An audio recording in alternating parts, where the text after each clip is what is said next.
It's Thursday, the 8th of July. Welcome to the Breakfast Show. I'm your host, Mark Anthony. And if you're an England football fan, how's your head and how's your heart this morning? Winning feels weird, right? But they can't go all the way, can they? Can they? We'll get to the news headlines in just a second. But first. Happy birthday!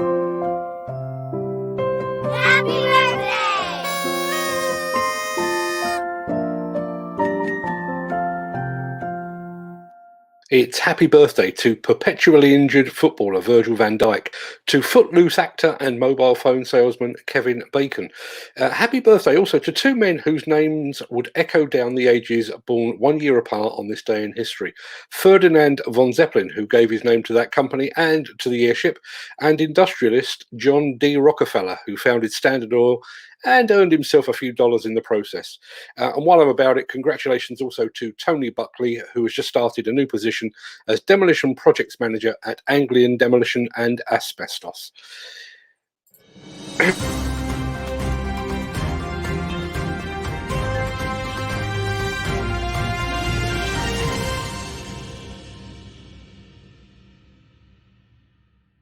And we start with the news of yet another building collapse, this time in the UK and this time directly linked to demolition. London Fire Brigade says that the building had been undergoing demolition before partially collapsing into the highway, leaving scaffolding in a precarious position.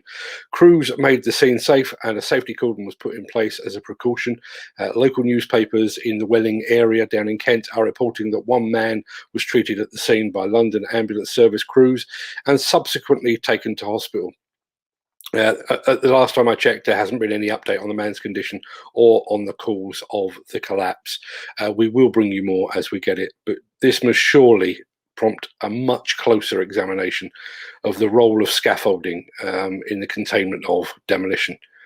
I'm just hearing that we're about to receive a comment on this from the industry's trade body.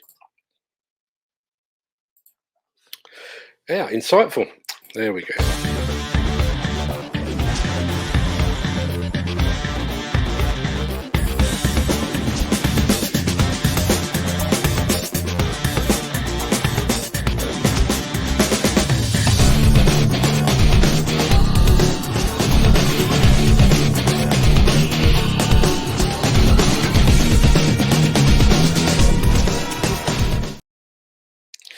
So, yesterday's planned live stream of a Manitou live event didn't go exactly to plan.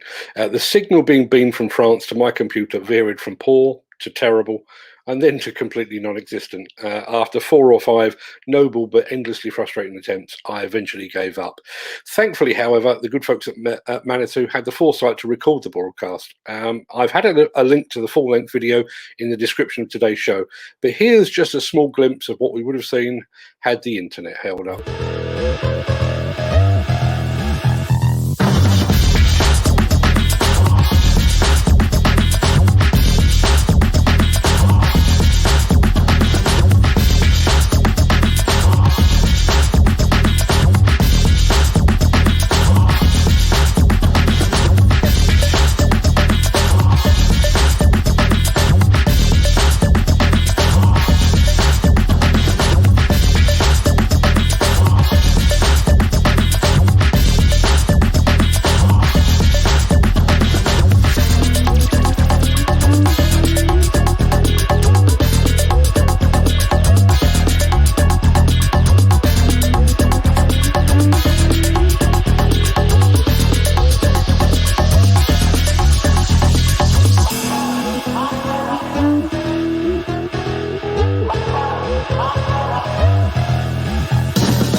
As I said, you can find a link to the full-length video using the link in the description of today's show. The Miller GT series heralds a new era of unrivaled power and cutting-edge intelligent coupler technology, increasing job site safety, machine versatility, and productivity. It's the added versatility that you need at the value you can afford. To find out more, visit millergroundbreaking.com. If you've been watching any of the other shows that we put out this week, you will know that I have been on something of a mission over the treatment of female operators by some, and I do stress the word some, by some men in this sector. I've been trying to figure out why that vocal minority are so angered by the thought of a woman behind the levers. And I think I've finally figured it out. Take a look at this.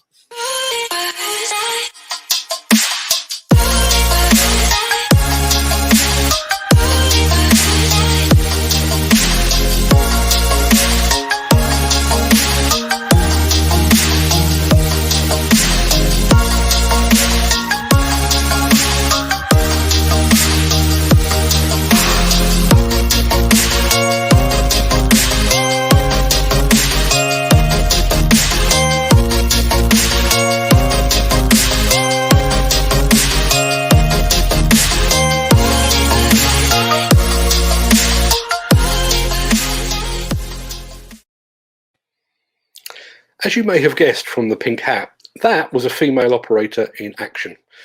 Did you spot the issues? Yeah, you're right. She was steady and methodical, no standing the machine on tiptoes for added manliness. She didn't clout the dumper with her bucket, nor did she swear at the dumper driver out of the window. She wasn't wearing PPE so dirty that a scientist could trace every site she's been on and every meal she's eaten for the past 7 years. Her machine cab was clean and tidy, no cigarette butts, sandwich wrappers, or yellowing copies of the Daily Star to be seen anywhere. She totally forgot to wolf whistle passers-by and to denigrate, disparage, vilify and malign her co-workers. And she didn't bring into disrepute the name of her employer, nor the wider industry. Bloody women operators.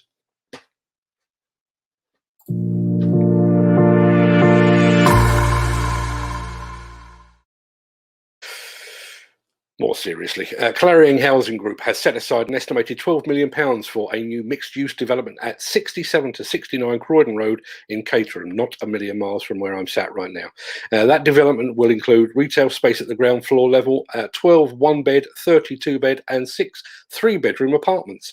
Our friends at the Builders Conference assure us that Thomas Sinden has been given the green light for the new build portion of the works, but at the time of broadcast, a demolition contractor has yet to be appointed for the removal of the buildings that currently sit on the site. You can find out more about this project lead and many more just like it over at buildersconference.co.uk. And speaking of all things demolition, AR Demolition is currently on the hunt for demolition site managers to join its expanding team. As you can see on the screen there, that's on UK Demolition Jobs. Let me see, I may even be able to get very, very clever and add a link in the chat right now. I think I can do that. You should be looking at that now. You can obviously go over to ukdemolitionjobs.co.uk, but there's the shortcut there that will take you straight to the correct page. So many buttons to press this morning. Let's have a look. I think I want Sorry to interrupt the guy with the funny glasses, but if you're enjoying this video, please hit the like button as it helps our channel. Or better still, share this video with a friend or a colleague. Thank you. Right, back to Beardy. Caterpillar has unveiled the new Cat D4 dozer, which bizarrely used to be called the Cat D6 K2. The D4, the new D4, weighs in at 13.27 tonnes and has a net power of 97 kilowatts. The low ground pressure variant, the D4 LGP, has an operating weight of slightly more at 14 tonnes. In addition to bringing the familiar Caterpillar grunt, the new D4 is brimming with technology. Features include slope indicate, stable blade and traction control. An optional technology package includes all these standard features together with cat grade and slope assist as well. There's nothing like a new cat dozer to get your day off to a good start. Right, unless there's any other business, I will declare this episode number 96 of the Breakfast Show well and truly adjourned. I am going to hop over into the chat just as soon as I've rolled the outro. But I will be back here again tomorrow, same time, same place, as we move yet another day closer to the 100th show and to the big switchover. But for the time being, have a great day. Look after yourself. Look after your family, your friends and your colleagues. And I'll see you in the chat in just a second. Thanks for watching.